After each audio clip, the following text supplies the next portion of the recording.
बिस्मिल्लाहिर्रहमानिर्रहीम। नाजरीन, local views TV के प्रोग्राम आज की बात सईद निज़ामी के साथ आपको खुशामदीद कहते हैं और दुआ है कि रब्बे ज़ुल जलाल तब्दीली के नाम पर मेरे वतन की मईशत और धरनों की सियासत से अमन व अमान की हालत और हुकूमतें तब्दील करवाने वाली ताकतों को मेरी कौम की किस्मत से खेलने की बजाय हिदायत और वतन से मोहब्बत की तौफीक अता फरमाए, आमीन।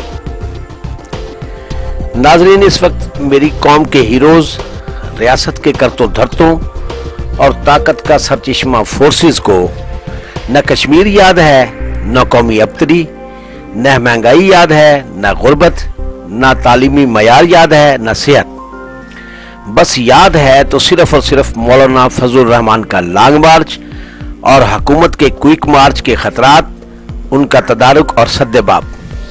और इस मार्च के मेले में रंग रंग की कहानियां दिखाई और सुनाई जा रही हैं। कभी मौलाना को डराया धमकाया जाता है तो कभी मफाहमत का इंदिया बताया और सुनाया जाता है। कोई धरने के अखराजात के हवाले से माहाना खर्च का तखमीना बताता है तो कहीं से 3 अरब 60 करोड़ का तबसरा सुनाया जाता है। कोई 500 करोड़ की बेपरकी उड़ाता है तो कोई 50 करोड़ की अफवाह सुनाता है।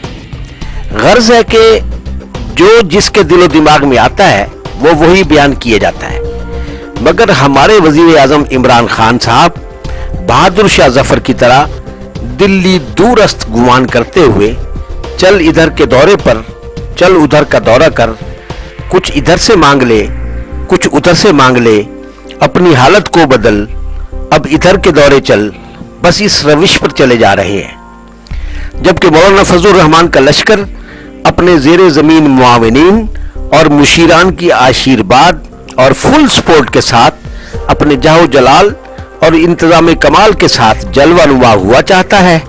और सिर्फ 10-11 रोज बाद ही उनकी जलवानुमाई मोहतरमा फिरदौस आशक अमान की हलवा सराई, शेख रशीद की बड़कबाजी, फवाद चौधरी और हमाद अजहर जैसों की फजूल गोयाई सबको रोनता हुआ हुकूमती महल्लात के गिर्द मुहासरा करने में कामयाब दिखाई दे रहा है।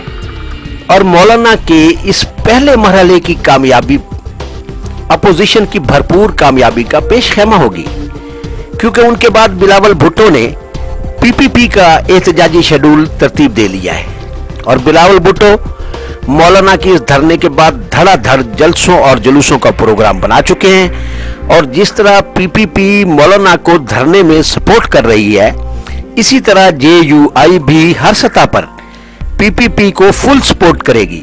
और उसके बाद शहबाज शरीफ अगर नवाज शरीफ के पैगामात को नजरअंदाज कर भी देते हैं तो मरियम नवाज अपने शौहर को साथ लेकर एहसन इकबाल और ख्वाजा आसिफ जैसे घाक सियासतदानों को साथ मिलाकर अपना एहतजाजी शेड्यूल जारी कर देंगी।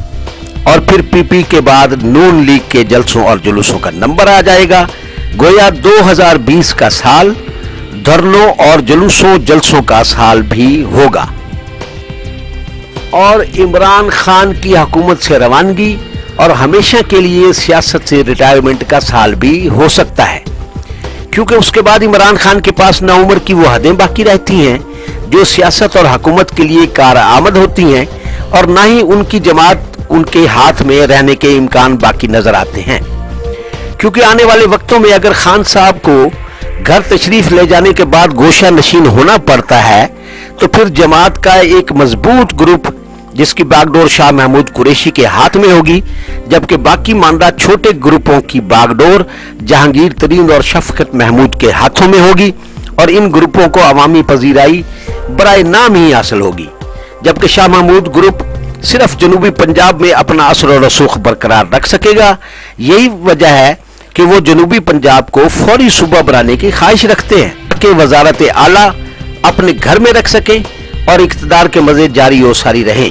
बहरहाल जो सूरत हाल हमें दिखाई दे रही है उसके हवाले से तो खान साहब की रवानगी और मिड टर्म इलेक्शन की आमद के रोशन इम्कानात हैं और यही धरना ग्रुप का मुतालबा होगा, चूंकि मौलाना इशारों में कह चुके हैं और हुकूमत बनवाने वालों ने खान साहब को 2 माजरत के जुमले कहने हैं और फिर इलेक्शन मुहिम का आगाज और दमादम मस्त कलंदर शुरू हो जाएगा। बहरहाल इस सूरत हाल के तनाजर में हम आपको अल्लाह हाफिज कहने से पहले सिर्फ 2 शेर खान साहब की और आपकी नजर करेंगे। हम न कहते थे दरिया पार न कर, इसमें गहराई और शिद्दत है। हम न कहते थे दरिया पार न कर, इसमें गहराई और शिद्दत है। खेल हरगिज नहीं हुकूमत का, खेल हरगिज नहीं हुकूमत का, ये सियासत बड़ी मुसीबत है। सिर्फ एक लफ्ज माजरत कहकर बीच दरिया में छोड़ जाते हैं। तुम नहीं मानते तो मत मानो, तुम न मानो मगर हकीकत है। अल्लाह हाफिज।